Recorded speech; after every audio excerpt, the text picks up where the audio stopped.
personalidad sin la cual no estaríamos hoy aquí, debido a que ha sido su incansable trabajo durante más de 20 años el que ha permitido la elaboración de este texto normativo.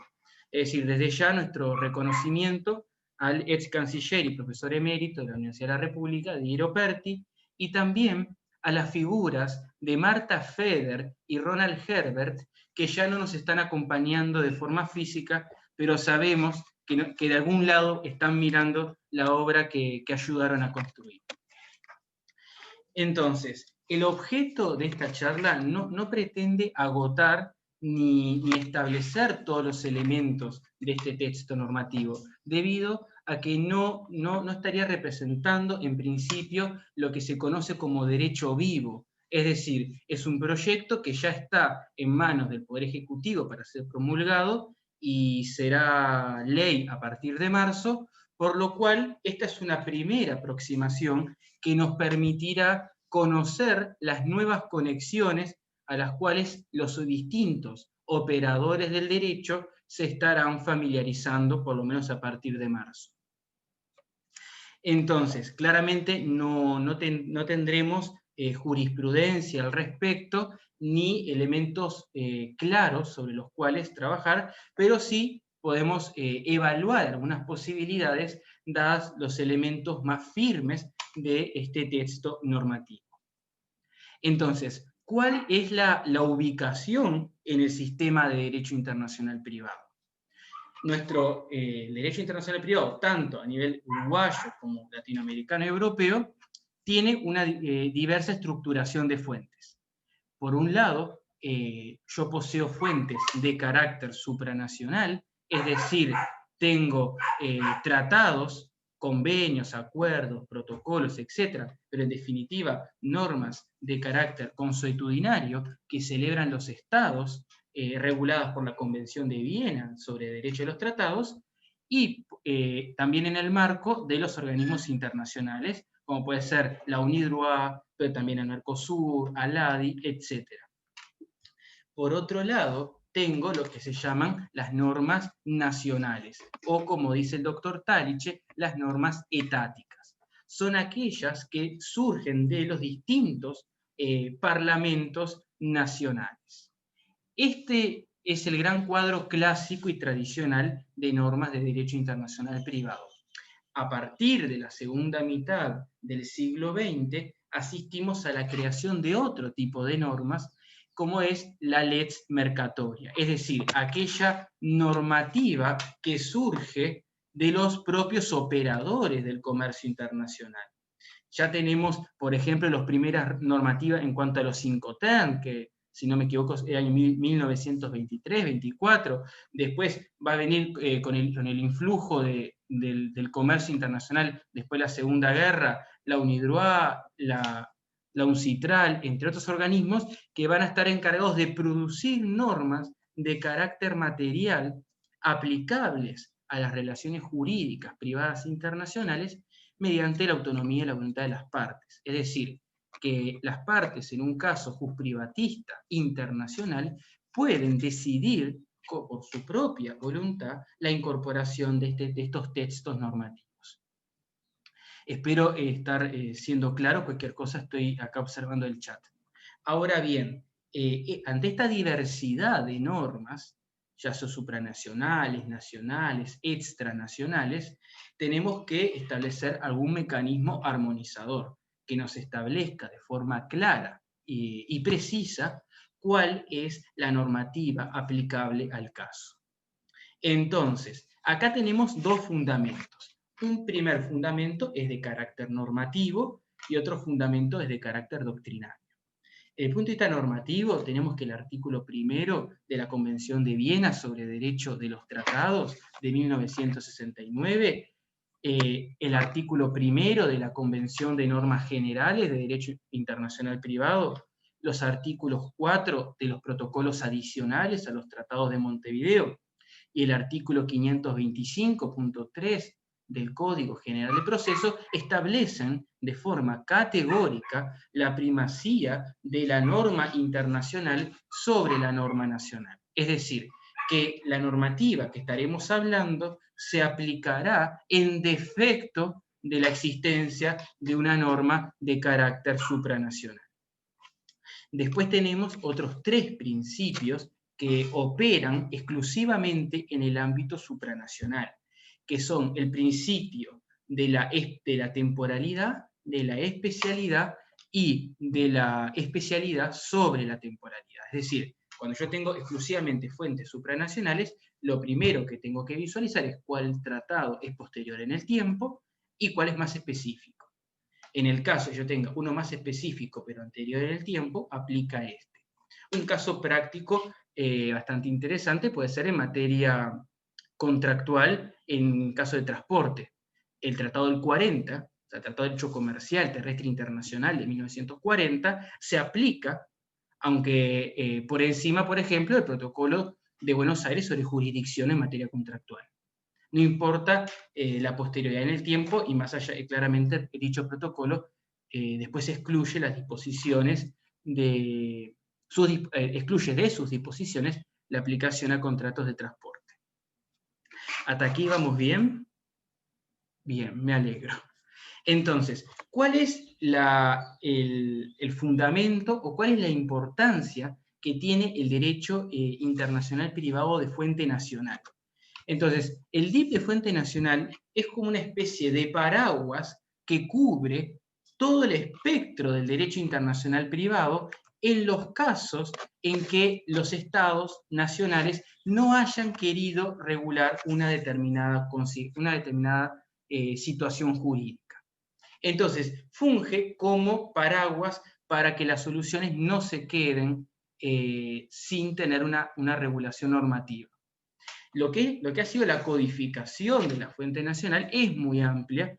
Uno observa disposiciones en el título 10 del Código General del Proceso sobre aspectos de derecho procesal civil internacional. Tenemos la ley 16060, artículos 192 a 198, sobre cuestiones de sociedades comerciales.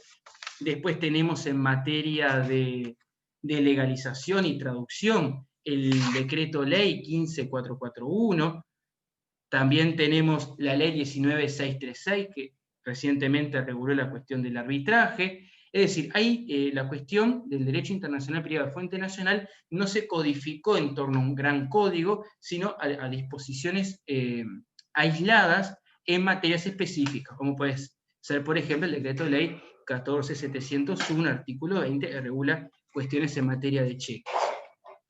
Ahora bien, la solución general que nosotros teníamos hasta este año era el apéndice del Código Civil, es decir, los artículos 2393 a 2404 que regulaban los aspectos esenciales en materia de derecho internacional privado, es decir, capacidad, matrimonio, sucesión, bienes, regímenes personales entre los esposos, regímenes patrimoniales entre los esposos, etc.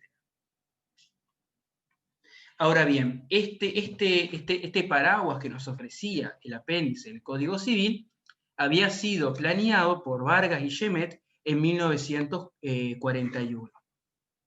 El doctor Guillemet tenía la intención de generar un código de derecho internacional privado, pero las circunstancias históricas hicieron que se simplificara a los artículos que fueron incorporados por la ley 10.084.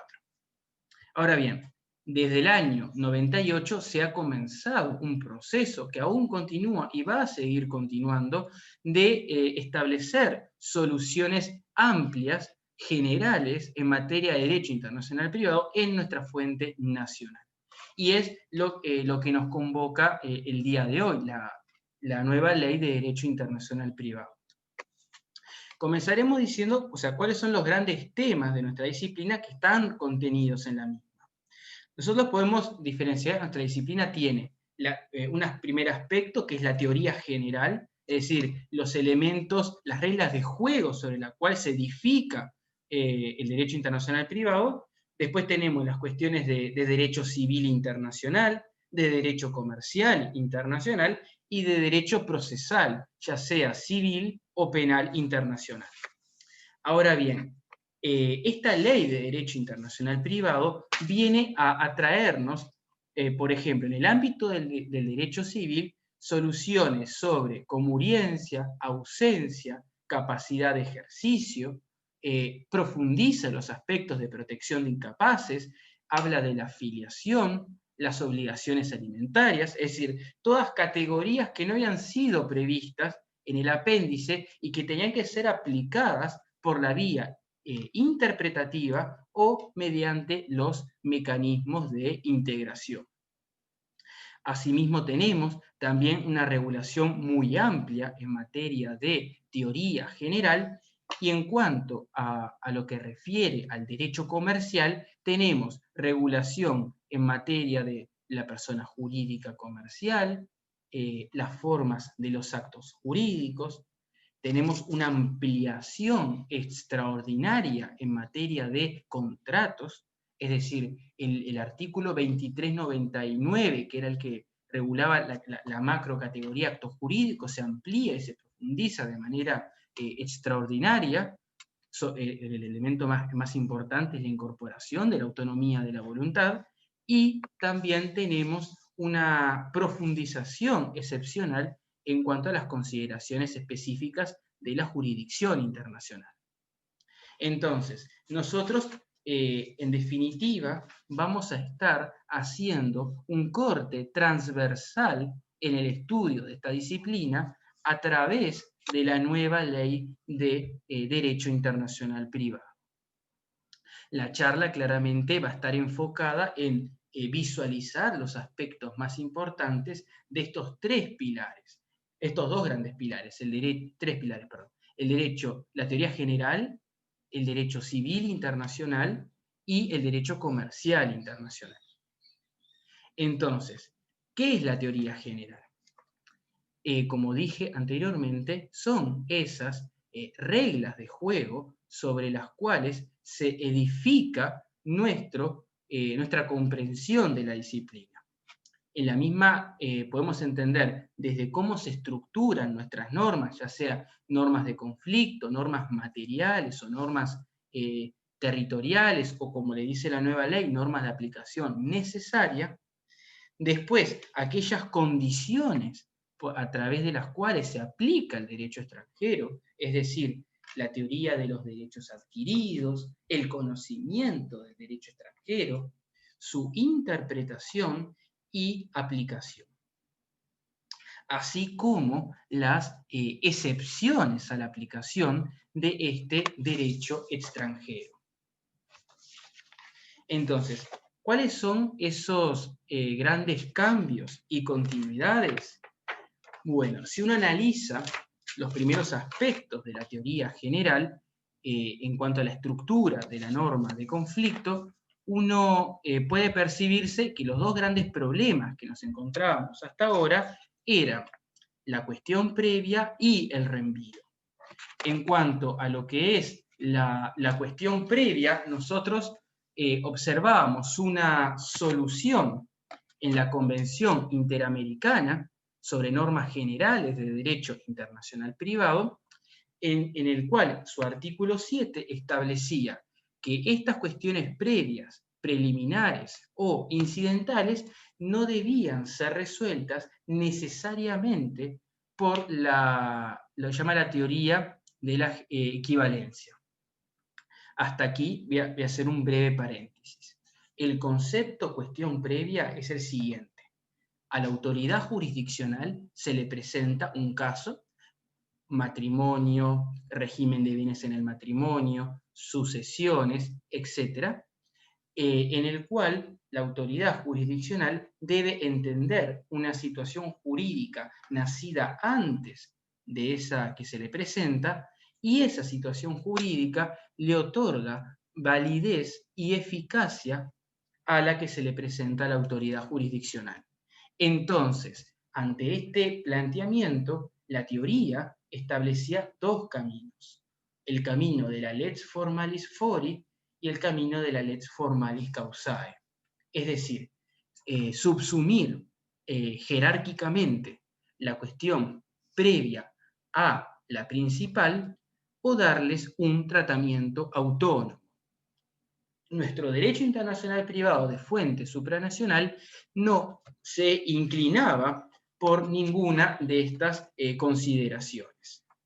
Ahora bien, el artículo 10 de la nueva Ley de Derecho Internacional Privado establece a texto expreso que las cuestiones previas, preliminares o incidentales que surjan con motivo de una cuestión principal se regulan por el derecho aplicable a cada una de ellas. Es decir, se regulan, establece preceptivamente la aplicación de la teoría de la equivalencia. Es decir, ya tenemos un primer cambio en materia de la fuente supranacional a la fuente nacional. Claramente, nuestro apéndice del Código Civil no regulaba esta consideración, por lo tanto, por el artículo 16 del mismo texto, se introducía, por así decirlo, por mecanismo de la integración, el citado artículo 8 de la Interamericana, que no se inclinaba por ninguna de las dos teorías, aunque se armonizaba con su artículo 9. Ahora bien, hay un segundo elemento que es el reenvío. Si bien la cuestión previa aparece al momento de calificar la relación jurídica, es decir, al momento de iniciar el sistema conflictual, el instituto del reenvío aparece al final. Es decir, cuando ya tenemos que el punto de conexión, aquel faro, aquella guía que nos envía al derecho material aplicable, o como le dice la ley, al derecho sustantivo aplicable, ya se ha puesto en marcha. Y entonces, ¿qué supone el reenvío?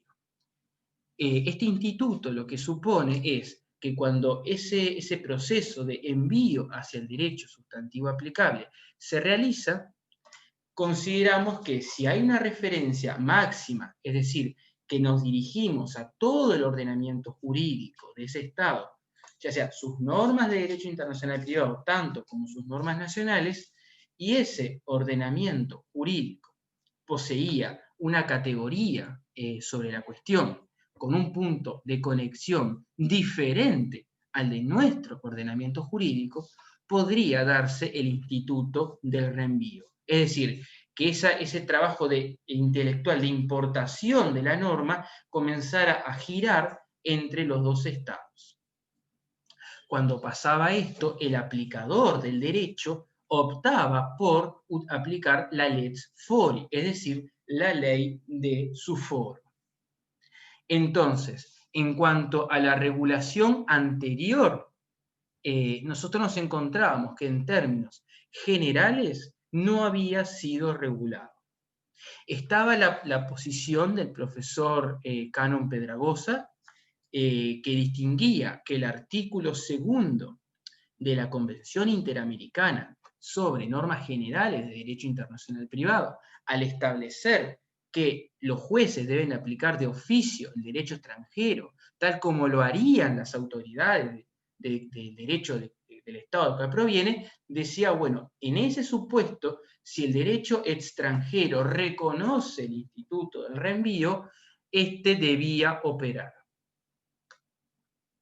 El doctor Telechea lo que establece en el análisis, por ejemplo, de lo que son los trabajos preparatorios a la Convención Interamericana, basándose, si no me equivoco, en el artículo 31 y siguientes de la Convención de Viena sobre Derecho de los Tratados, dice a texto expreso que no se puede establecer que el instituto del reenvío haya sido subsumido en ese artículo, debido a que nunca fue la voluntad de nuestros negociadores de introducir dicha categoría, o dicho instituto, por así decirlo.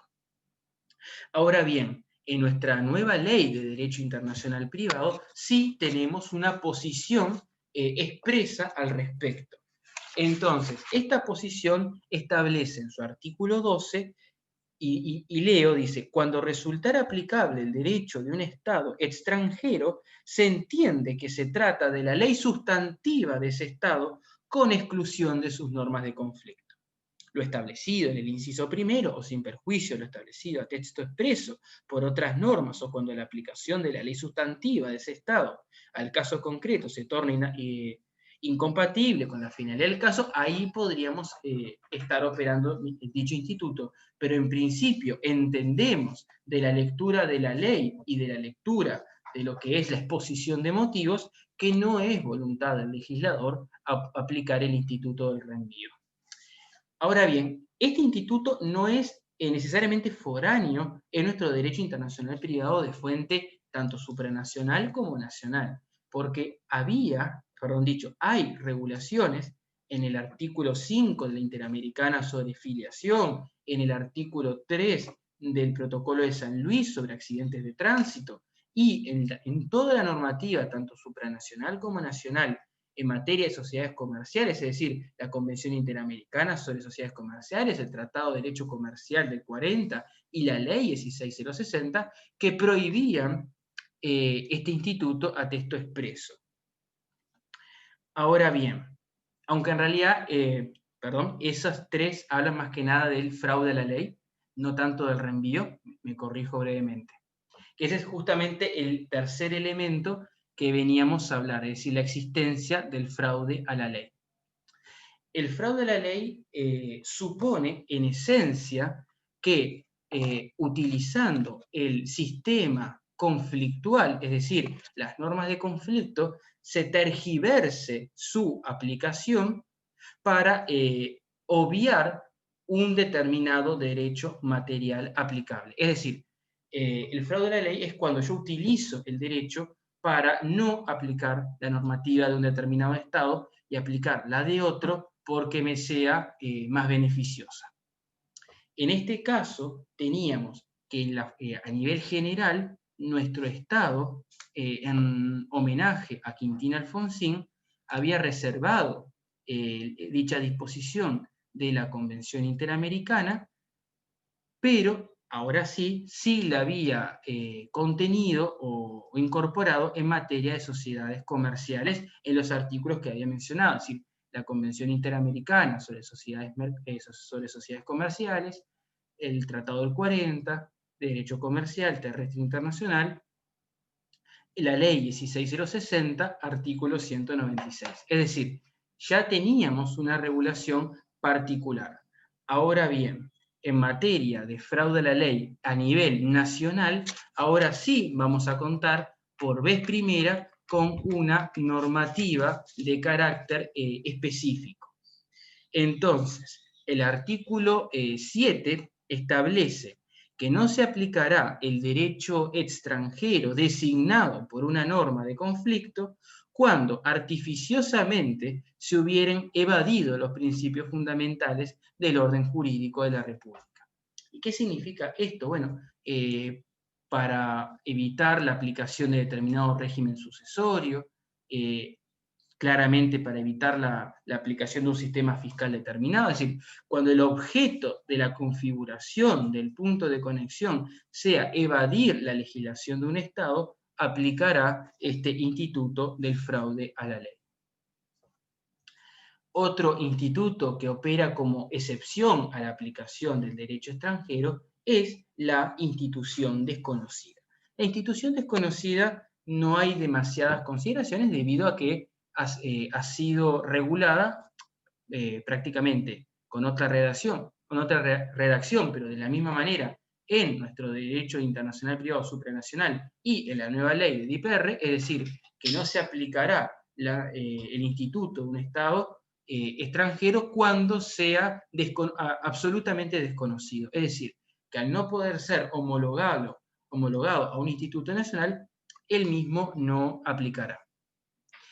Finalmente, en materia de excepciones a la aplicación del derecho extranjero, nos encontramos con el orden público internacional. Acá tenemos que en materia de orden público internacional, la regulación ya existía en el apéndice del Código Civil, es decir, era el único instituto regulado, artículo 2404, el cual es mejorado en su redacción porque se toma lo que es la Declaración Uruguaya en materia de orden público internacional realizada en la Convención Interamericana sobre Normas Generales ya citada. Entonces, se transforma y se le da una resolución más moderna o más actual a los tiempos que corren. Entonces, estos son las principales transformaciones que se dan en materia de derecho internacional privado en cuanto a la estructura de la norma de conflicto, a los problemas, es decir, la cuestión previa al reenvío y a las excepciones. Un elemento que es muy importante que tengamos en cuenta es que por primera vez en nuestro derecho internacional privado vamos a tener una noción de normas de aplicación inmediata o, como le dice el texto, normas de aplicación necesaria.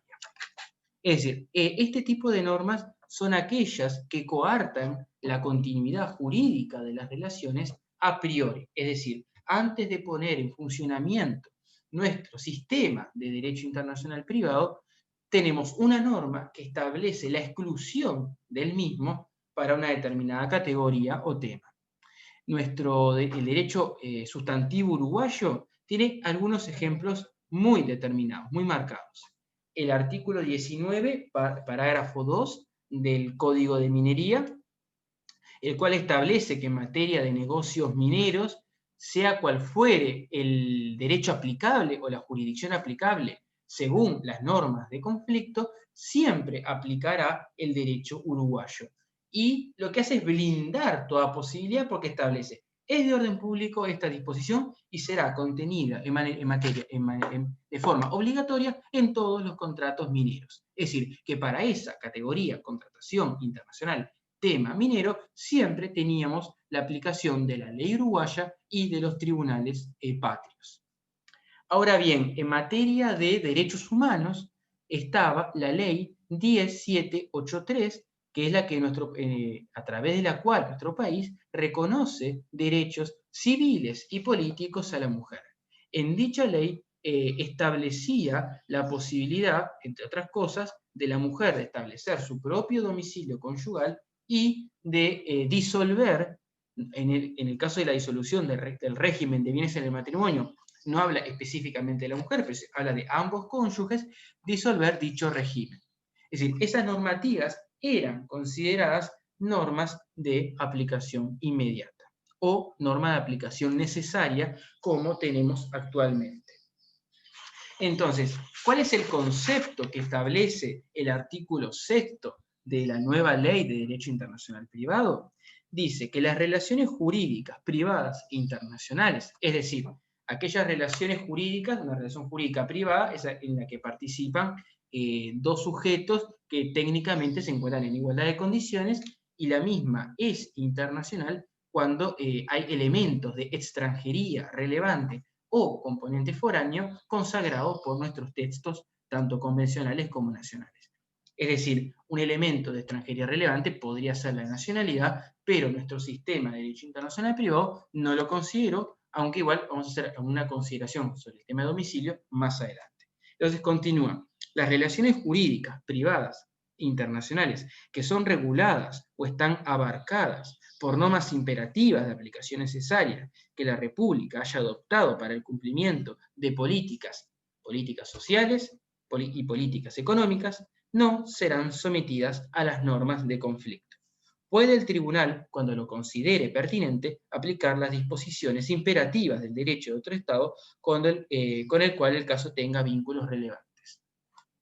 Sobre este artículo hay que hacer dos precisiones muy interesantes.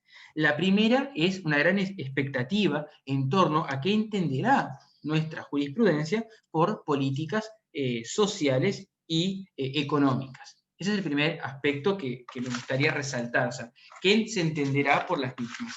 Y otro elemento muy interesante es que cuando se aplique derecho extranjero, también se tendrán en cuenta las normas de aplicación necesaria de dicho ordenamiento jurídico. Y esto es claramente un elemento que es constatable. ¿Por qué? Porque como ya establecía nuestro sistema de derecho internacional privado, nuestra autoridad jurisdiccional debe aplicar de oficio el derecho extranjero tal cual lo haría la autoridad del otro Estado. Con excepción, por ejemplo, del reenvío, que el reenvío no será considerado como tal, o por lo menos eso surge de la lectura preliminar de esta nueva ley, que es bastante interesante, que todavía no tiene número, porque todavía no está estrictamente vigente, pero es lo que ya a partir de marzo del año que viene sustituirá definitivamente al apéndice del Código Civil. Hasta aquí se va entendiendo claramente. Si hay alguna duda, pueden enviarla al chat y la podemos responder. ¿No? Bueno, vamos bien. Entonces, ahora empezamos a hablar de lo que es la construcción del derecho civil internacional. Y aquí es muy importante, sobre todo para los escribanos, que van a tener una nueva regulación en materia testamentaria, para los abogados, que van a tener los que trabajen sobre todo temas de matrimonio y divorcio, van a tener nueva normativa a aplicar, o por lo menos para asesorar de manera clara a sus clientes.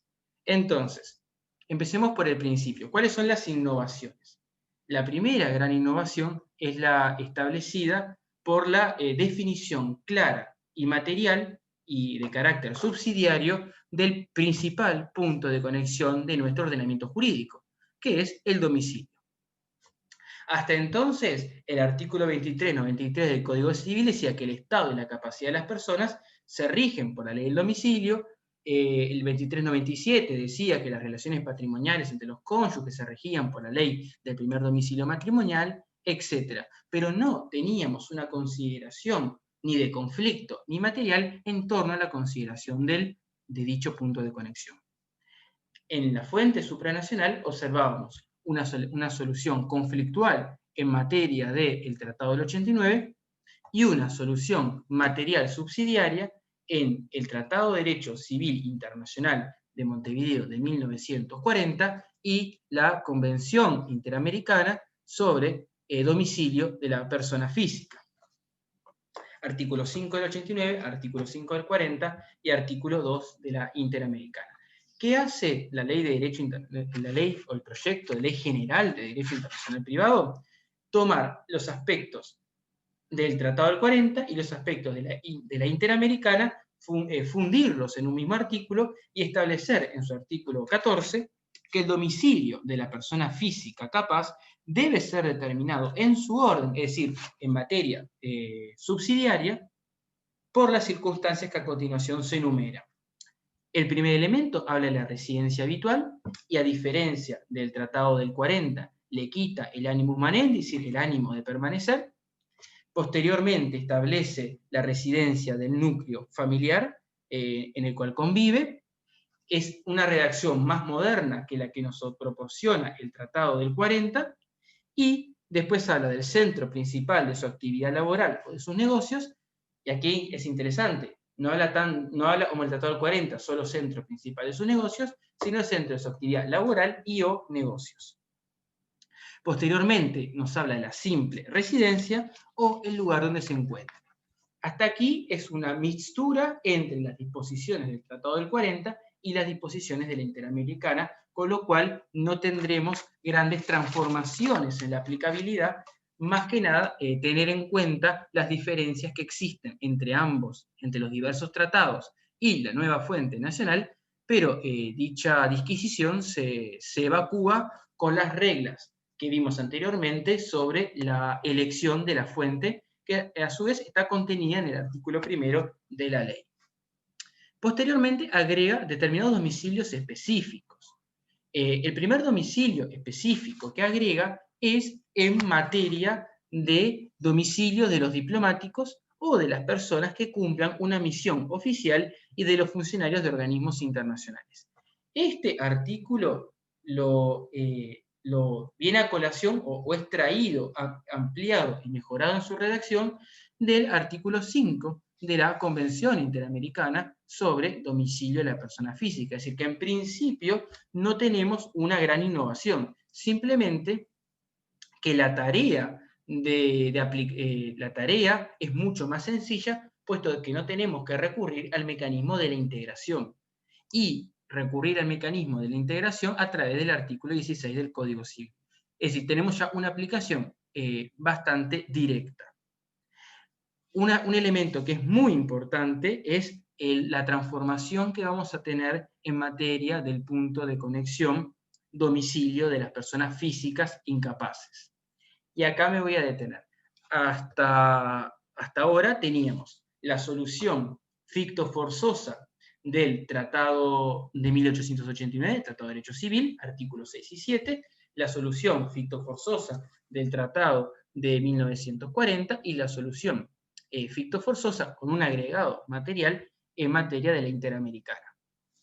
En el apéndice lo que se hacía era, la doctora Cecilia Fresnedo, catedrática de Derecho Internacional Privado, entendía que se debía integrar las disposiciones del Convenio de La Haya sobre protección parental de 1996. Sobre ley aplicable, jurisdicción competente, tema de responsabilidad parental. Ahora vamos a tener ya una determinación precisa de lo que se entiende por domicilio del incapaz. Y vamos a leerlo porque tiene determinadas partes. El artículo comienza diciendo: los menores sujetos a patria potestad tienen su domicilio en el estado en que se domicilian sus padres cuando éstos ejercen efectivamente su representación. Primer elemento. Es la misma, o sea, la primera parte es la misma solución que en los tratados del 89 y del 40. Le agrega una disposición, y es que cuando ésta se ejerza efectivamente, cuando estos ejerzan efectivamente su representación. Ya lo había hablado de la Interamericana, puesto de que expresaba las cuestiones de abandono que se iba a regir por el domicilio anterior. Pero esta ley es muy inteligente al decir el elemento del ejercicio efectivo de su representación. Posteriormente dice: fuera de este caso, así como cuando dichos padres se encuentren domiciliados en estados diferentes, los menores incapaces se consideran domiciliados en el lugar de su residencia habitual. Y esto sí es sustantivamente importante. ¿Por qué? Hasta ahora teníamos que el domicilio de los incapaces, por lo menos en el ámbito sudamericano, el Tratado del 89, el Tratado del 40, se regía específicamente y especialmente por esa conexión ficto-forzosa de domicilio de los padres. El tema era que cuando dichos padres se encontraban en estados diferentes, hacía inaplicable, como decía Quintín Alfonsín, dicha solución. Por lo cual había que recurrir claramente a los criterios de interpretación, como dice la doctora Fresnedo, interpretación teleológica, para introducir ese concepto material y real de residencia habitual, el cual ha sido contenido en la norma a texto expreso. Y finalmente, esto es para aquellos menores sometidos a patria potestad. En cuanto a los incapaces sujetos a tutela y curatela u otro mecanismo equivalente de protección, es decir, acá no da pie, o por lo menos eso nos da para decir, veremos cuál es la aplicación efectiva, para que aquellos institutos de protección de incapaces como la CAFALA u otros, que no están regulados en nuestro ordenamiento jurídico, sean incorporados por analogía a esta ley, lo considerarán solo por el lugar de su residencia. Es decir, no establece la conexión ficto-forzosa en materia de tutela y curatela. Esto es un gran elemento a tener en cuenta, de que esa disposición estará para patria potestad, pero no para la tutela y curatela. Entonces, en lo que respecta a la capacidad, es decir, hasta aquí vimos cuál es la desagregación del gran punto de conexión domicilio, que hasta entonces tenía que ser resuelto por vía interpretativa o vía de integración. Ahora vamos a ver cuáles son las grandes categorías en las cuales se aplica. En materia de lo que es existencia, estado y capacidad de la persona física, es muy interesante destacar que el artículo que teníamos principalmente era el 2393, que decía que el estado y la capacidad de las personas se rigen por las leyes de su domicilio. Actualmente, este artículo, que sería el nuevo artículo 17 de la ley, fue ampliado y en el cual se incorporaron cuestiones materiales muy interesantes. En el primer literal, o sea, por el primer parágrafo del artículo 17, establece que son personas todos los individuos de la especie humana y que todas las personas físicas gozan de capacidad de derecho.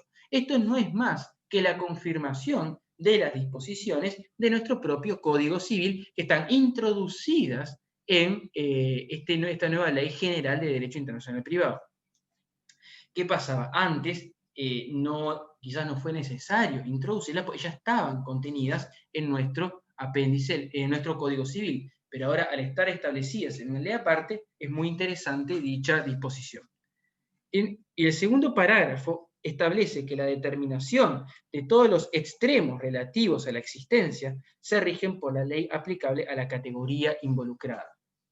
Este es un elemento muy interesante, debido a qué se refiere con todos los elementos extremos. O sea, a partir de cuándo inicia la capacidad. Claramente aquí podemos estar vislumbrando que el jurista lo que quiso hablar es, por ejemplo, temas de existencia de la vida para temas de interrupción voluntaria del embarazo u otras cuestiones similares.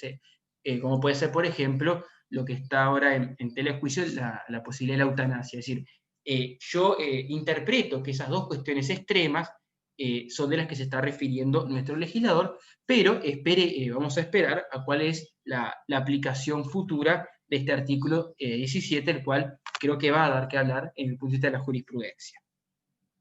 Y finalmente establece la misma disposición del artículo 2393 al hablar de que el punto de conexión para la capacidad será el del domicilio.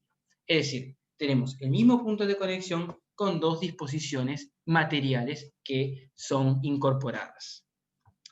Asimismo, tenemos que se agregó un elemento más, y es la capacidad de ejercicio. Hasta ahora nosotros entendíamos que la capacidad de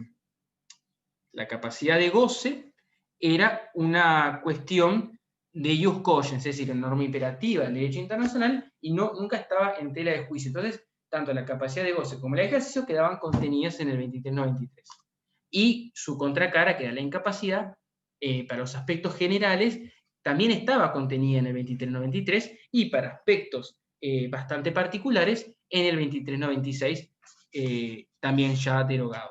Pero ahora bien, el artículo 20 establece específicamente las cuestiones de capacidad de ejercicio, y establece que la capacidad de ejercicio de las personas físicas se rige por la ley de su domicilio.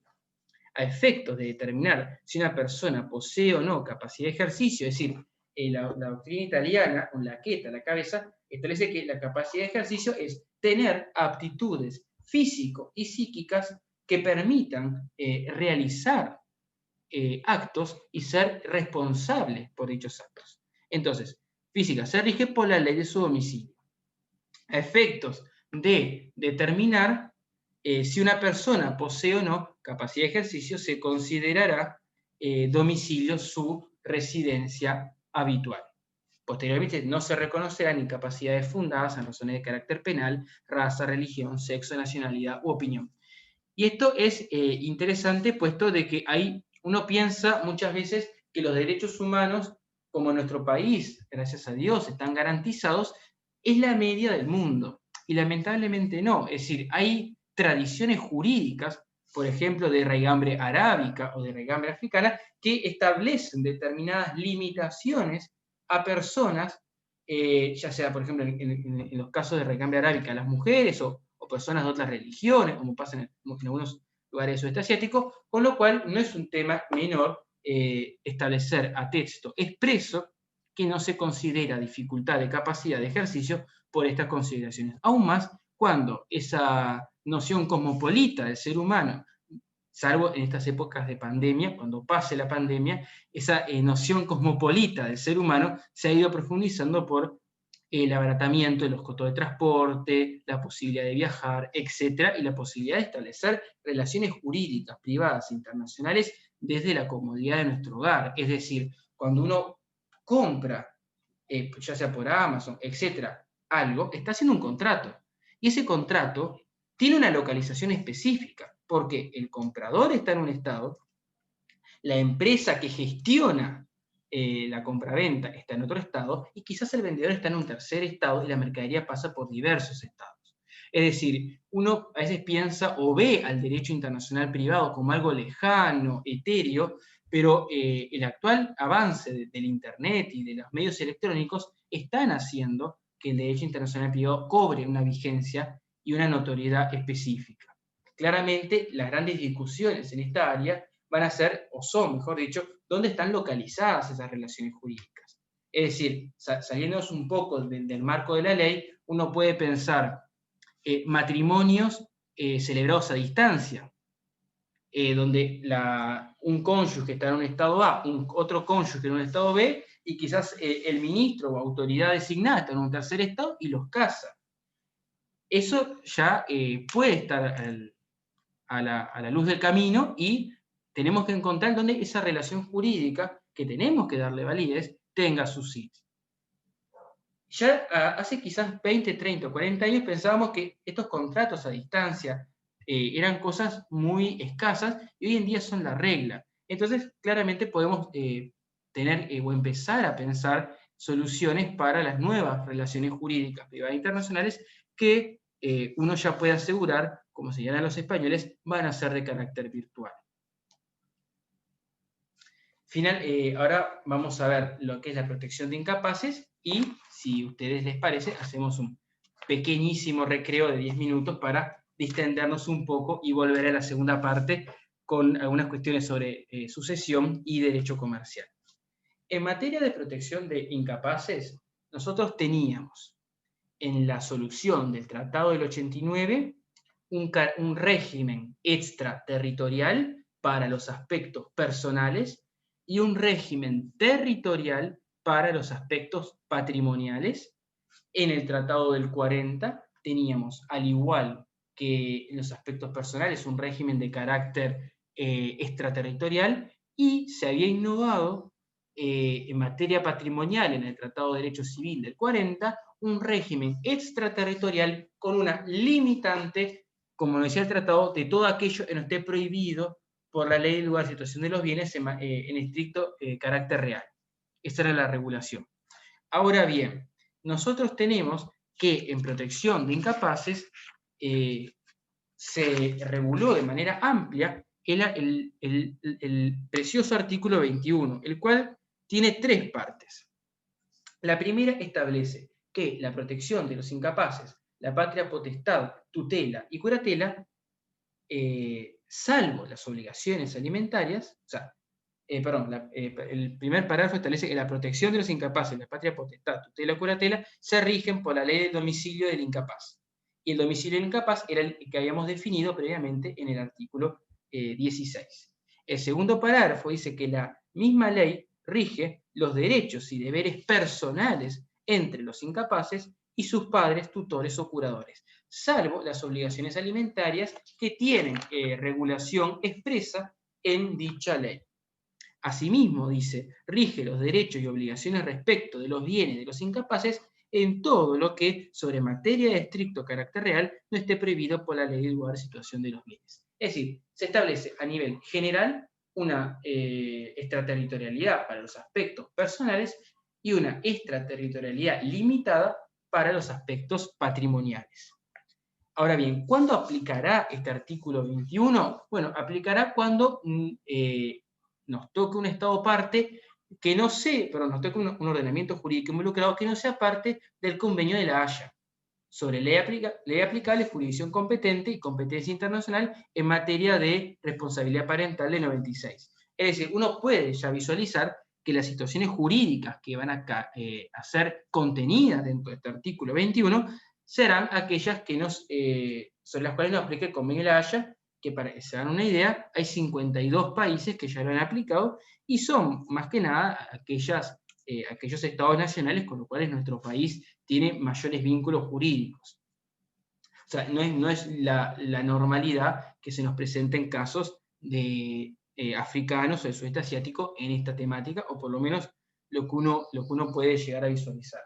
Y la tercera parte, que también había sido contenida en el Tratado del 40, es que por razones de urgencia, ya que la protección de los incapaces es una norma de ius cogens y una norma de orden público internacional, dice, por razones de urgencia, en forma provisoria y de conformidad con su ley interna, los tribunales de la República prestarán protección territorial al incapaz que se encuentre en ella sin tener aquí su residencia. Es decir, cuando aquellas personas que por vínculo sanguíneo o por la designación de un Estado, o sea, la designación del poder público, están llamadas a proteger a un menor o a un menor incapaz o a un mayor incapaz, no lo hacen, es la República, en cumplimiento de sus obligaciones internacionales, la que le presta dicho servicio. Bien, ¿hasta aquí hay alguna duda? No sé si se ha tornado aburrido, divertida esta pequeña parte de la exposición. Para los que nos gusta el derecho internacional privado, es apasionante contar con una normativa tan amplia, son 62 artículos, han sido redactados teniendo en cuenta las principales tendencias internacionales, con lo cual va a ser muy interesante poder ver casos jurisprudenciales al respecto. En el caso de que les parezca, nos vamos a tomar unos 10 minutitos de recreo, de break, y 7 y 12, 7 y 15, volvemos para hablar de los aspectos comerciales, más que nada. ¿Les parece bien? Volvemos en unos minutos.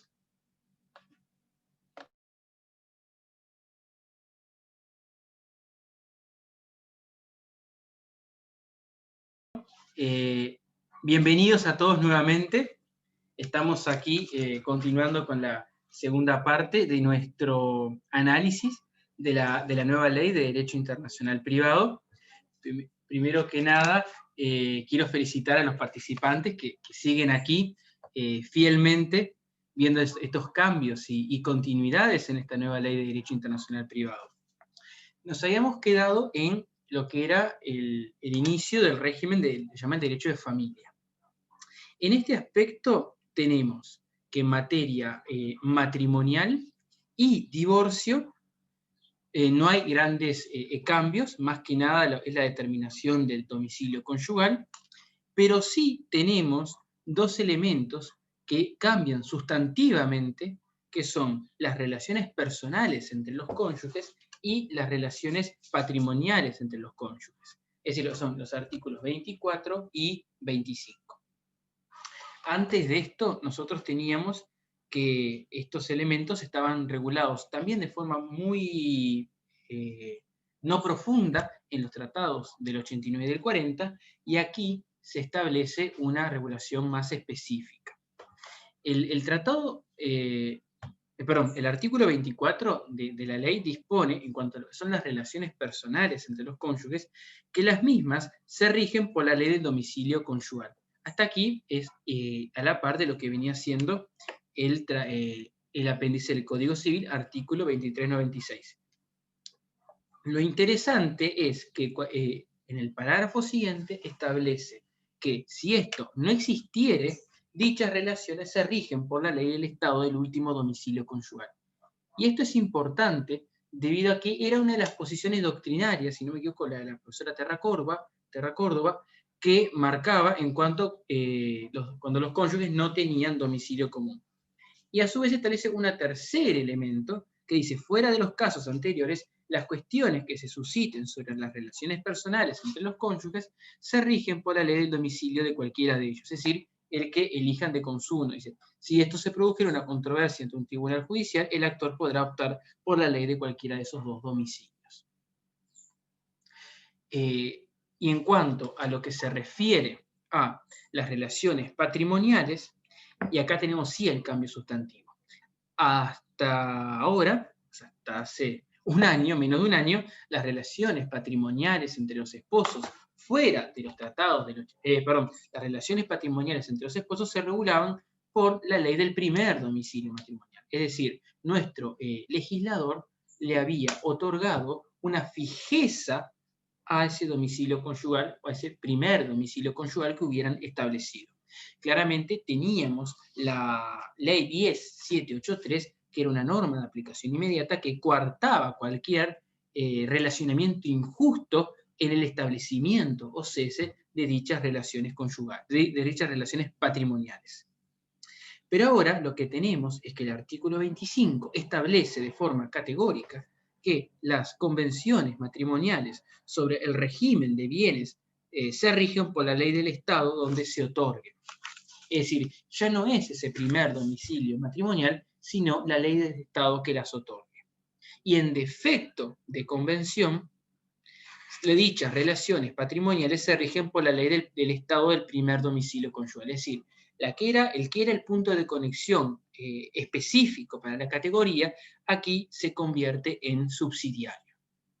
Con lo cual hay que prestar atención, ya no dónde estuvieron domiciliados en una primera instancia, sino cuál fue la ley del Estado que estableció primeramente esas relaciones patrimoniales. Y el artículo sigue, o sea, continúa. Un tercer parágrafo establece que a falta de dicho domicilio, o siendo imposible determinarlo porque ambos estén en estados diferentes, las relaciones patrimoniales se rigen por la ley del Estado, dentro del cual ambos cónyuges tenían sus respectivos domicilios al momento de la celebración del matrimonio, que es parecido al parágrafo de una especie de primer domicilio matrimonial.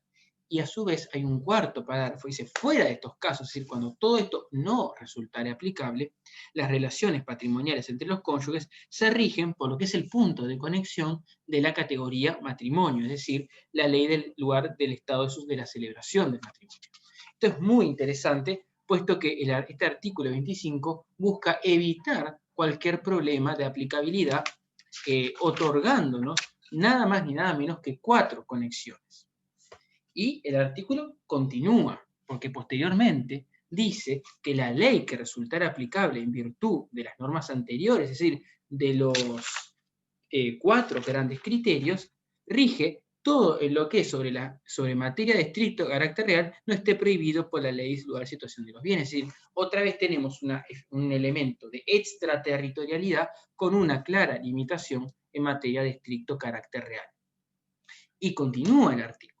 En caso de que ambos cónyuges pasaren a domiciliarse en la República, podrán hacer constar en instrumento público, es decir, ante escribano, su opción por la aplicación del derecho uruguayo.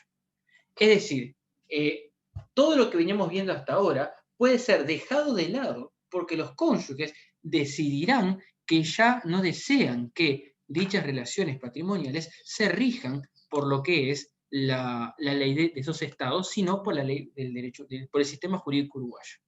Y desde el punto de vista teórico, ¿cuál es la transformación? Anteriormente, como señala la doctrina francesa recogida por nuestro derecho, nosotros teníamos una inmutabilidad de la ley, es decir, el derecho material aplicable siempre iba a ser uno y nunca otro, se configuraba el primero, iba a permanecer de forma perenne en el tiempo, y una mutabilidad asegurada por una norma de aplicación necesaria en materia del régimen de bienes en el matrimonio. Ahora tenemos la consagración de una mutabilidad tanto de la ley aplicable como de lo que sería el régimen. Es decir, desde el punto de vista teórico, y pensando en un examen de Derecho Internacional Privado, podemos decir que el gran cambio es esa transformación de la inmutabilidad de la ley a la mutabilidad de la misma. Posteriormente tenemos, simplemente a título informativo, para seguir avanzando, una regulación específica en materia de uniones no matrimoniales y en materia de filiación. Cualquier cosa que existan dudas al respecto, pueden consultar. Y también tenemos una regulación específica en materia de obligaciones alimentarias.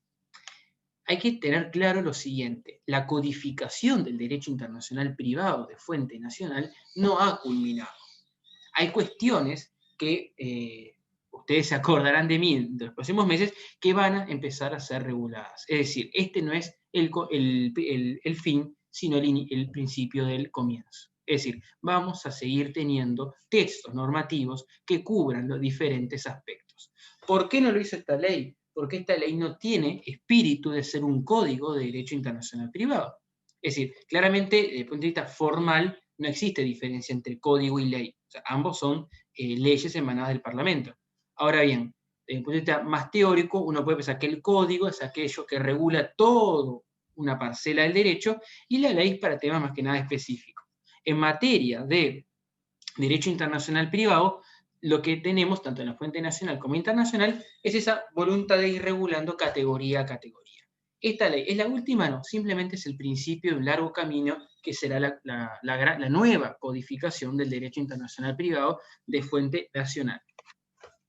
Ahora sí ingresamos en la categoría sucesiones, que me interesaba, puesto que, sobre todo para los escribanos, tiene aspectos prácticos muy interesantes. Hasta ahora nosotros teníamos que la sucesión se regía por la lex res citae al momento de fallecimiento del causante de cuya sucesión se trate, ya sea para sucesiones testamentarias o intestadas. Esa era la regla general. Y los criterios de validez eran, en el Tratado del 89, el acto público, en el Tratado del 40, el acto solemne, y en el apéndice del Código Civil, según la interpretación del doctor Ronald Herbert, era el acto solemne. Pero siempre teníamos que este estaba regulado por la lex res citae. Ahora vamos a analizar lo que es el artículo 30 y 31. El artículo 30 comienza diciendo: la sucesión testada e intestada se rige por la ley del Estado del lugar, situación de los bienes al tiempo del fallecimiento del causante. Hasta aquí venimos bien. Posteriormente dice, la ley de la sucesión rige la capacidad y títulos del heredero y legatario para suceder, es decir, que la capacidad para poder testar no está contenida en el artículo 17 de la ley. Es decir, es una capacidad especial, como también lo habíamos visto, o como ustedes lo habrán visto, en el Tratado del 89, artículo 45, literal A. Y dice, entonces, claramente, la capacidad del heredero legatario para suceder, la existencia y proporción de las asignaciones forzosas. Las asignaciones forzosas son, con respecto sobre todo a los hijos y a los cónyuges, el orden de llamamiento y la porción de libre disponibilidad, etc. Pero ahora tenemos la gran innovación en materia de testamento. Y vamos a visualizar lo que nos dice el artículo 31. El mismo comienza diciendo que el testamento escrito, otorgado en el extranjero, según las formas exigidas por la ley del lugar de otorgamiento. Es decir, el testamento ya no se rige por esa ley, por nuestra ley nacional. Se rige por la ley del lugar de su otorgamiento, es válido en nuestra república. Esto quiere decir que hay testamentos como el hológrafo, que había sido en un momento, sobre todo hace 10, 15 años, muy criticado por los escribanos en general, o por el derecho en general, tendrán total validez en nuestra república, incluso también otros tipos de testamento. Y después dice, la capacidad para otorgar testamentos se rige por la ley del domicilio del testador al tiempo de su otorgamiento. Es decir, tanto la capacidad para testar como el testamento ya no tienen una solución territorial, sino una solución claramente extraterritorial, con las limitantes del parágrafo 2 del artículo 30. O sea, hay una extraterritorialidad, pero con claras limitaciones, sobre todo en materia, por ejemplo, de las asignaciones forzosas. En cuanto a lo que son los elementos de deuda, estos van a seguir teniendo un elemento similar a lo establecido en el Tratado del 89 y del Tratado del 40. Claramente, estos tres artículos amplían de manera sustantiva y categórica el artículo 2400 del apéndice, que claramente ha sido ha sido derogado por esta disposición. Ahora bien, en materia de lo que serían los aspectos más que nada patrimoniales, tenemos que destacar por primera vez en nuestro derecho internacional privado, o sea, una de las grandes innovaciones es una regulación específica en materia de partición. Entiendo que esto sobre todo interesa a los escribanos. Hasta ahora, en materia de partición, no teníamos normativa aplicable. Entonces recurríamos a la posición del doctor Quintín Alfonsín, que la regulaba por la lex res citae, a la posición del doctor Ronald Herbert, que la regulaba por la lex causae, o a la posición mayoritaria que hablaba de la determinación de dicha categoría por los actos jurídicos. Ahora tenemos una regulación expresa y muy interesante, puesto que el artículo 42 dice que la partición, cualquiera sea la causa de la indivisión, es decir, nosotros lo llama la partición internacional, tenemos que una masa indivisa de derechos y obligaciones a la cual están llamadas a ser sus titulares más de una persona física o jurídica, y nosotros podríamos llegar a la generación de una masa indivisa, ya sea por el régimen de bienes en el matrimonio, temas societarios, etc. Entonces, la partición, cualquiera sea la causa de la indivisión, se rige por la ley del lugar de celebración del acuerdo particionario. ¿Qué significa la ley del lugar de celebración del acuerdo particionario? Es una clara vinculación a la postura del doctor Ronald Herbert, el cual falleció en el 2016, pero fue corredactor de este texto. Es decir, que la ley del acto que generó la masa indivisa es la que lo regula. Entonces, si yo tengo un régimen de una masa indivisa en un régimen de bienes en el matrimonio, se regulará por la ley aplicable a dicha categoría. Y si tengo una sucesión o una cuestión de división de sociedades comerciales, también se regirá por dicha categoría. Posteriormente, hay dos parágrafos más en el artículo 42, los cuales dicen que los coindivisarios pueden acordar la partición de todos los bienes indivisos, cualquiera sea la causa de la indivisión, aunque ellos estén situados en distintos estados, y que la partición judicial se rige por la ley de estado en la que radica el proceso. Es decir, nosotros teníamos una partición consensual o judicial. A nivel general se regula por la ley del estado de la celebración del acuerdo particionario y a nivel específico en materia de partición judicial por la ley del Estado en que radica el proceso. Y el proceso va a radicar dependiendo de cada categoría, según las reglas de jurisdicción aplicables. Por su parte, tenemos una regulación también por vez primera de las formas de los actos jurídicos.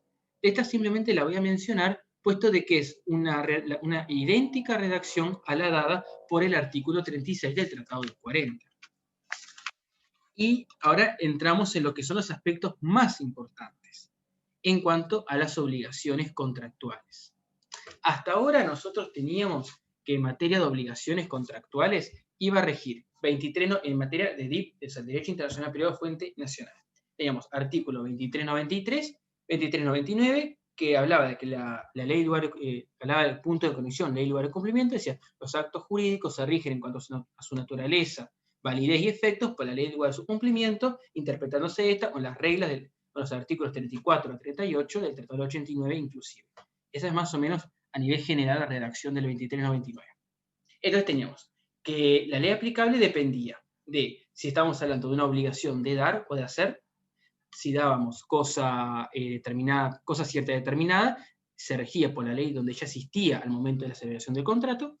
Si estábamos hablando en materia de cosa de género o fungible, por el domicilio del deudor, y nosotros entendíamos que el domicilio del deudor era el domicilio del deudor de la prestación típica caracterizante de la naturaleza jurídica del contrato, es decir, aquel con cuya acción determina el tipo de contrato.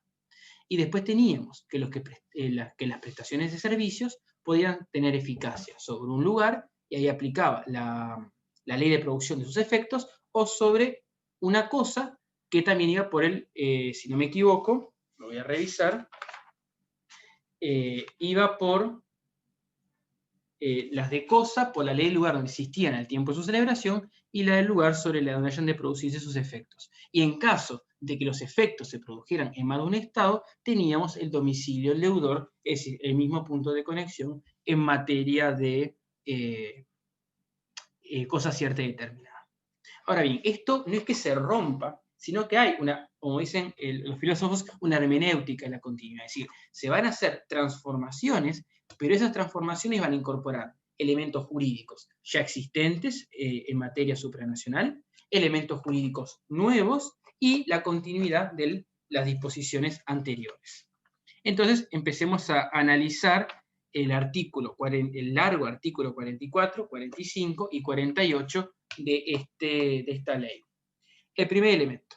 El artículo 44 consagra por vez primera en nuestro derecho internacional privado de fuente nacional lo que es la internacionalidad del contrato. Es decir, nosotros hasta ahora, hay un artículo muy interesante del doctor Lorenzo Iriarte, dice, ¿cuándo un contrato es internacional? Nosotros hasta ahora teníamos que introducíamos un contrato dentro del derecho internacional privado y prácticamente le preguntábamos a ese contrato si era internacional. Entonces, lo que pasaba era una cuestión un poco paradójica, es decir, ¿cómo introducimos un contrato en un sistema conflictual cuando no sabemos si es internacional o no? Entonces, había criterios jurisprudenciales doctrinario y derecho positivo. Ahora tenemos una regulación normativa aplicable a todo el sistema de derecho internacional privado, puesto que este elemento, al ser regulado solo en la Convención de Viena sobre Derecho de los Tratados, tendremos que el concepto de internacionalidad de los contratos podrá aplicar para contratos donde resultare aplicable el Tratado del 89, el Tratado del 40, también en materia de jurisdicción, el Protocolo de Buenos Aires sobre jurisdicción en materia contractual, y el protocolo, si no me equivoco, el Protocolo de Santa María en materia de consumo. No recuerdo si el mismo, creo que no tenía tampoco criterio de internacionalidad.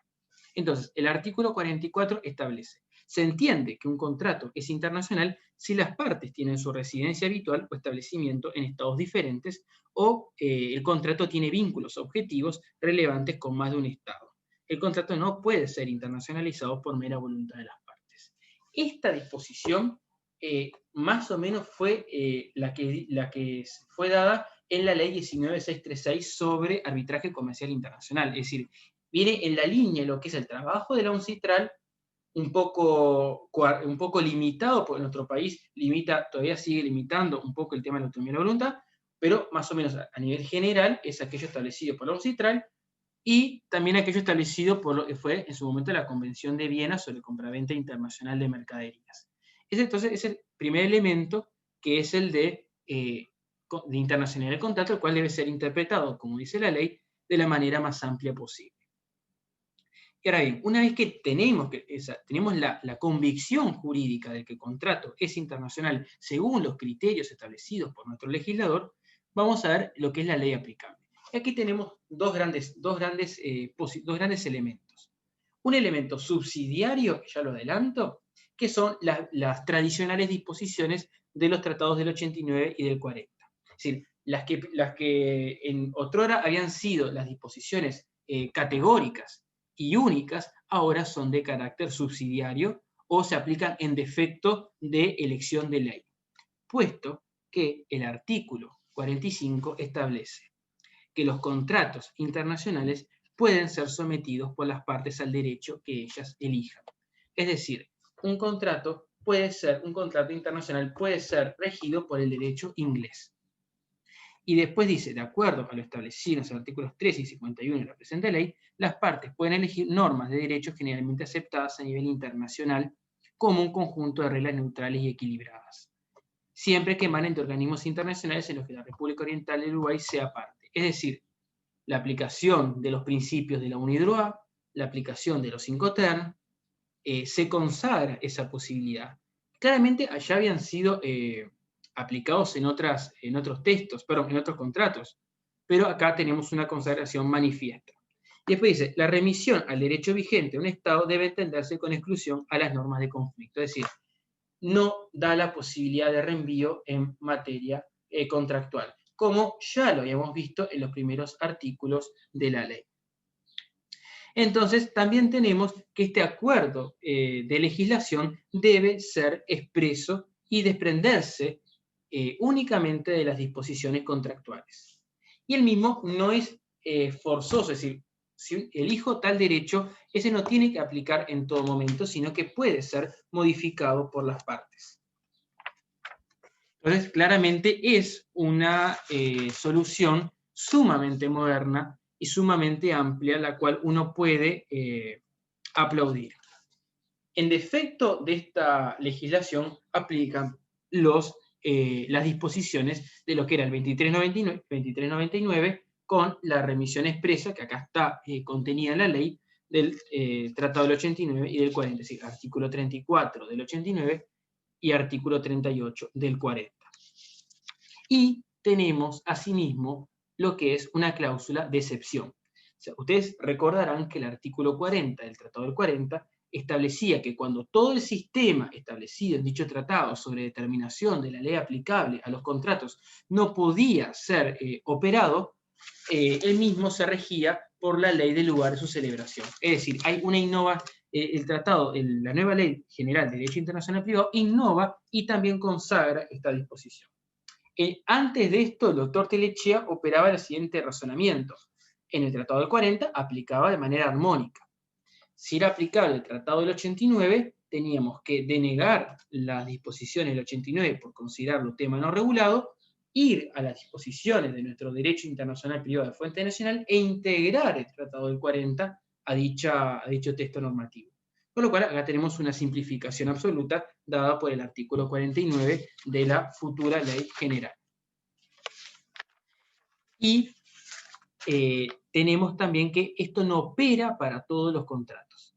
El artículo 50 habla de que los contratos en materia de transferencia de derechos reales, en temas de derecho de familia, o sea, sucesiones, régimen de bienes en el matrimonio, en los temas de títulos valores, o lo que se puede decir, el tema de los endosos, el giro, los avales, entre otras cuestiones, no se puede elegir la ley aplicable. Y esto es muy interesante, muy importante. O sea, nosotros podemos elegir ley aplicable de conformidad con el artículo 45 en todo lo que no esté contenido en el artículo 50. Entonces, cuando el operador de derecho, cuando se le presenta un contrato, lo que tiene que establecer claramente es, ¿esto está contenido en el artículo 50 o no está contenido en el artículo 50? En caso contrario, voy a la elección de ley y le establezco a las partes o le digo a las partes que pueden hacerlo.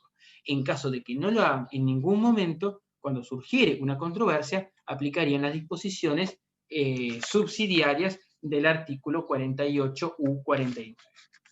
Ese sería el sistema general para la determinación de la ley aplicable en materia contractual. Ahora bien, también tenemos soluciones específicas en temas de obligaciones extracontractuales, y acá también tenemos un cambio sustantivo. Hasta ahora, el punto de conexión que desde la República Romana hasta ahora había operado el concepto de la lex loci delicti comissi queda transformado por el artículo 52. Si bien la lex loci delicti comissi, o sea, la ley del lugar del hecho, había sido flexibilizado por la teoría de la ubicuidad, acá tenemos ya una consagración de lo que es esa evolución progresiva del derecho internacional privado, debido a que el artículo 52 establece que las obligaciones no contractuales se rigen por la ley del lugar donde se produjo el hecho o acto lícito o ilícito que la generan, es decir, la vieja conexión lex loci delicti comissi, o la ley del lugar donde se produjo el daño a opción del damnificado. Es decir, el legislador entendió que la parte más débil de la relación jurídica es el que sufre el daño. Y en consideración a esto, le otorga la potestad de ser él el que elija la ley aplicable. Y después dice, si el demandado por el hecho dañoso y el reclamante por este estuviera en domicilio común, se aplicará dicha ley.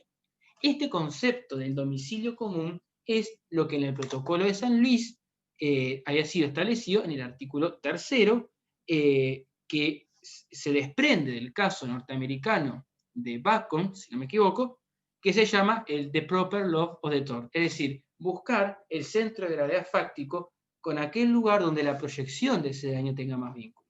Es decir, si yo tengo un accidente de tránsito, esto más que nada para contextualizar este elemento, un accidente de tránsito en el cual se realiza en Uruguay y las partes involucradas son dos personas domiciliadas en Argentina, si bien fácticamente el daño se produce en la República, la proyección temporal de ese daño no se establece en la República, sino en la República Argentina.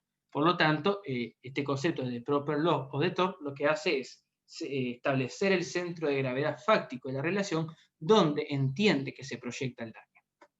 Y acá claramente lo tenemos considerado en el artículo 52. Y asimismo se solucionan problemas de navegación en zonas territoriales y en aguas jurisdiccionales, y en aguas no jurisdiccionales. Si en el caso de que pueda haber una duda sobre esto, lo podemos evacuar. En cuanto a la categoría poderes, es muy interesante, puesto de que se terminó el tema interpretativo y el tema de aplico el 2399 o no lo aplico, debido a que el artículo 54 hizo una solución magistral, porque dice, los poderes otorgados en el extranjero para ser ejercidos en la República se regularán por los artículos 1 a 12 inclusive de la Convención Interamericana sobre el régimen legal de poderes para ser utilizados en el extranjero. Es decir, lo soluciona de una manera clarita, recurriendo a la normativa que consideramos, o que el Estado uruguayo considera más la mejor normativa, por así decirlo, en materia de poderes. ¿Cómo venimos hasta aquí? ¿Se va entendiendo bien? Cualquier cosa, si voy yendo muy rápido, me avisan. Y ahora vamos a ingresar en lo que es un poco esa frutillita de la torta, y es la jurisdicción internacional. Es decir, entonces, ¿qué jurisdicción teníamos antes y qué jurisdicción tenemos ahora? En materia supranacional, la jurisdicción internacional está contenida. Artículos 56 y siguientes del Tratado del 89, que básicamente establecen el criterio ACER para la mayoría de las categorías, y en el artículo 56, domicilio del demandado. Después, en el Tratado del 40, teníamos artículos 56 y siguientes, donde se simplifican la cantidad de criterios en materia de jurisdicción, y tenemos, a nivel general, criterio ACER, domicilio del demandado y prórroga territorial. En materia contractual está el protocolo de Buenos Aires sobre jurisdicción en materia contractual, y el protocolo de Santa María sobre jurisdicción en materia de relaciones de consumo. Es decir, ese era nuestro abanico en materia de jurisdicción internacional a nivel general, aunque también tenemos disposiciones en los tratados de derecho comercial, tanto de 1889 como de 1940, y algunas disposiciones en materia de jurisdicción en lo que refiere a la Convención Interamericana sobre cheques, la Convención Interamericana sobre obligaciones alimentarias, el Convenio de la Haya, etc. En nivel supranacional hay una amplia gama de jueces posibles aplicables, competentes.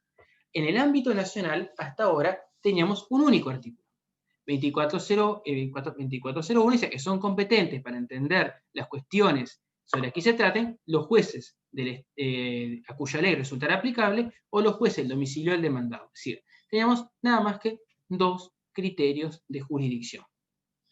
Ahora vamos a tener un artículo 57 que establece los elementos generales, que es muy largo, es bastante largo, y algunas soluciones especiales, y un artículo 60 sobre jurisdicción en materia contractual.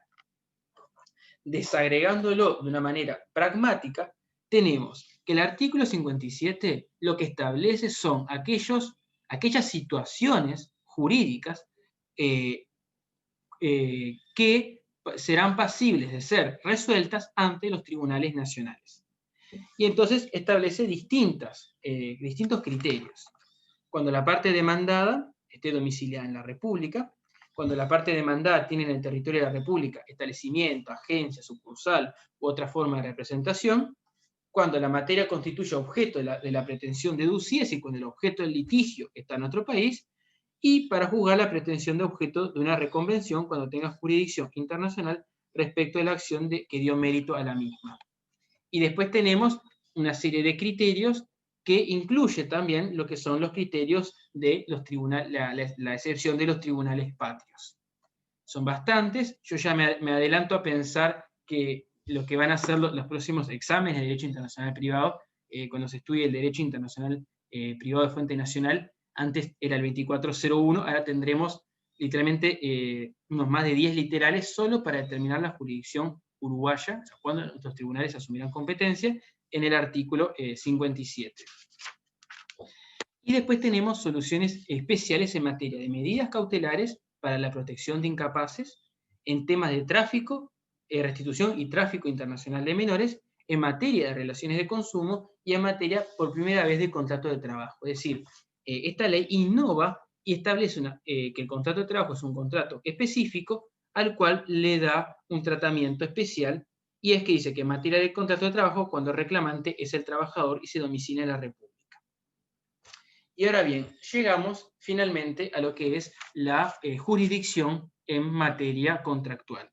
Y acá tenemos otro elemento sustantivo, es decir, ya vimos consagrada la autonomía y la voluntad de manera muy amplia en lo que es la determinación de la ley aplicable a los contratos, y ahora vamos a ver lo que es la autonomía y la voluntad en materia jurisdiccional en cuanto a dichos contratos. La misma ya había sido regulada de manera chica o restringida en el artículo 4 del Protocolo de Buenos Aires sobre jurisdicción en materia contractual, y acá se amplía totalmente y se consagra totalmente. puesto que dice que en materia de obligaciones contractuales son competentes en la esfera internacional los tribunales del Estado cuya jurisdicción los contratantes han acordado someterse por escrito, siempre que el acuerdo no haya sido obtenido en forma claramente abusiva. Esto también lo establece el Protocolo de Buenos Aires, teniendo en cuenta el caso concreto. Y después dice, no se admitirá el acuerdo de las partes para la determinación de la jurisdicción internacional en los contratos que versen sobre materias relacionadas en el artículo 50 de la presente ley. Es decir, que lo que eran aquellos contratos específicos establecidos en el artículo 50 y las soluciones especiales a las cuales hice referencia, no es aplicable la autonomía de la voluntad. Y el artículo 60 también recoge las disposiciones del Protocolo de Buenos Aires cuando dice que el acuerdo sobre la elección de jurisdicción puede otorgarse en el momento de la celebración del negocio jurídico durante su vigencia o una vez surgido el litigio. Este, si no me equivoco, es el artículo 5 del Protocolo de Buenos Aires. Y en ausencia de dicho acuerdo, serán aplicables las demás soluciones generales establecidas por el presente acuerdo.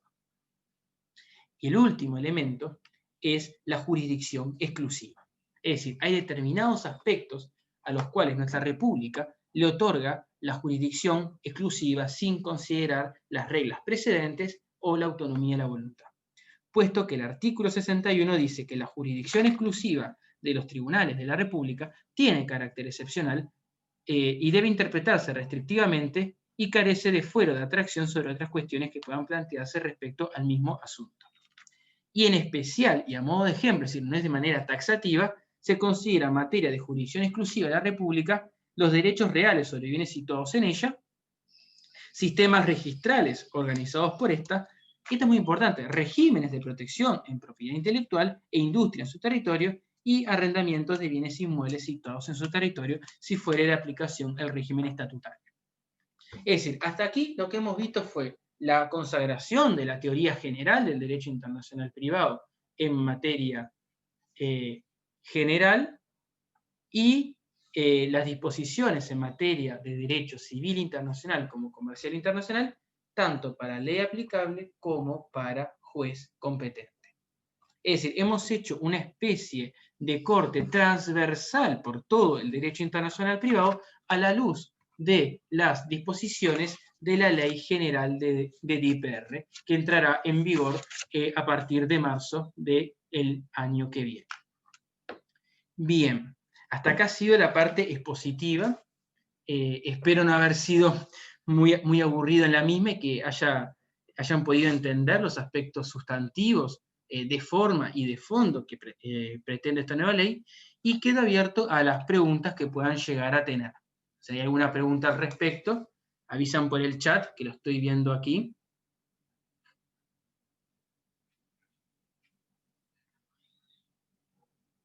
No sean tímidos, ni tímidas.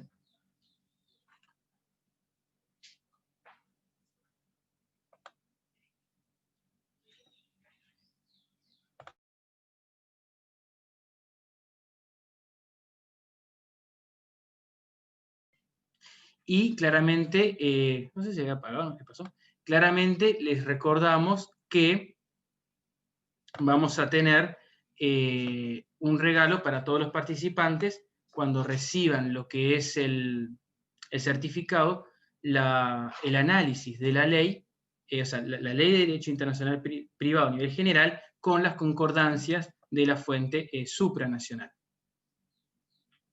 También les comento que esto va a quedar grabado, posteriormente lo estaremos subiendo a los canales de YouTube, y les estaremos avisando lo que serán los nuevos encuentros de Ágora, que van a versar, si no me equivoco, sobre cuestiones de arbitraje, van a haber algún tema de relaciones de consumo, y vamos a tener la presencia de un invitado extranjero para hablar también de temas de propiedad intelectual. Así que, si hay alguna duda al respecto, algún tema que quieran comentar en específico, si no, les dejamos el Instagram de Ágora, que es @agora.uy, o la página de la misma, para que puedan entrar y seguir siguiendo las comunicaciones y novedades de la misma. Le damos las gracias por parte del Centro Ágora, y nos estamos viendo en la próxima, y posteriormente ya quedará grabado esta pequeña charla. Muchas gracias.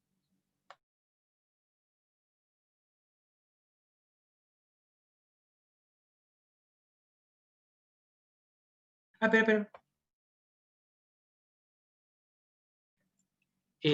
O sea, es que no sé qué había pasado, acá están llegando un par de preguntas que no las habíamos visto, no sé por qué, y era de por qué había tardado tanto en aprobarse la ley general, y bueno, más que nada porque no hubo voluntad legislativa de aprobarlo, o sea, el texto fue encarpetado en 2 oportunidades, es decir, ya estaba pronto, pero fue encarpetado, y también acá me están preguntando por el tema del testamento europeo. Sí, ¿qué pasa? Europa lo que hizo fue celebrar lo que se llama el pasaporte europeo, el cual establecía una especie de pasaporte en el cual la persona europea ponía todos sus bienes a la de todos sus países y los regulaba por una única ley, y ese pasaporte, llamado pasaporte europeo, no era válido en nuestra república, y ahora sí va a ser válido, dada la consideración de que el testamento se rige por la ley del lugar donde se otorgó. Esa es la duda que habíamos visto, y la duda sobre por qué se había tardado tanto en hacer la ley general. Bueno, y si no hay ninguna otra consulta, nos estaremos viendo en la próxima instancia. Mando un saludo a todas y a todos.